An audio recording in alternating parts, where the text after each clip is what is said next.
We're going to discuss the concept of party records on Orion versus traditional AA ownership records on CAMA. It's been a very confusing issue for some of us. There is a significant difference between Orion and CAMA on the method of maintaining ownership. As CAMA users for 20 plus years, we're used to the concept of a one-to-one relationship between AA, or the ownership record, and the property record. In other words, for each property there is a distinct ownership record. If an individual owns 20 parcels of property, he has 20 AA records, one for each parcel. This is a concept that we're used to, and it seems to make sense.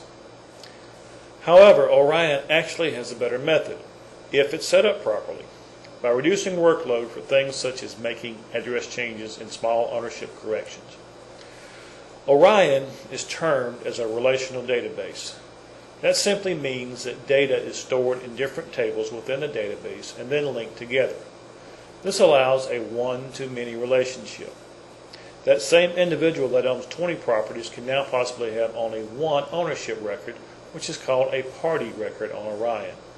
That party record is then linked to all 20 properties he owns. Now, one of the main issues that has created confusion and conversion work is that we need to understand that Orion maintains a history. Multiple valuation years are kept in the system, which means old ownership or party records must be kept as well, even if that person identified in a party record no longer owns property in a jurisdiction. Historically, they did, and the record of their ownership must be maintained. Therefore, once created, ownership records cannot be deleted. The conversion from CAMA to Orion involves creating party records from existing AA records in CAMA.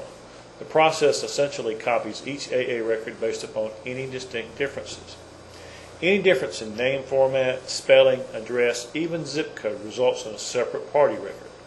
While this doesn't create conversion issues, it does create multiple party records when only one would be sufficient, defeating the whole purpose of the relational aspect of Orion.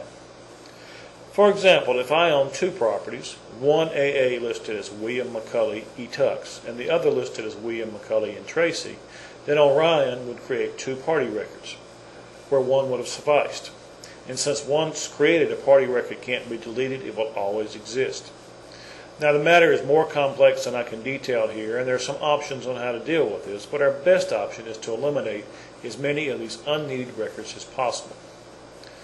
The Orion Documents Online page has sufficient documentation to start addressing these issues. Number one, a county needs a strategy for how they're going to format the names. TBD has provided instructions and options for this, and they seem to work pretty well. Number two, they need to make a decision about how deed-specific they choose to be.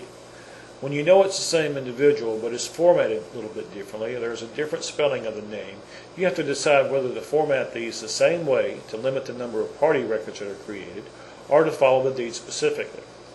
And finally, do cleanup. Lots of cleanup. One of the best options that I can offer is to produce an Excel spreadsheet of AA data, formatted as it would download to Orion.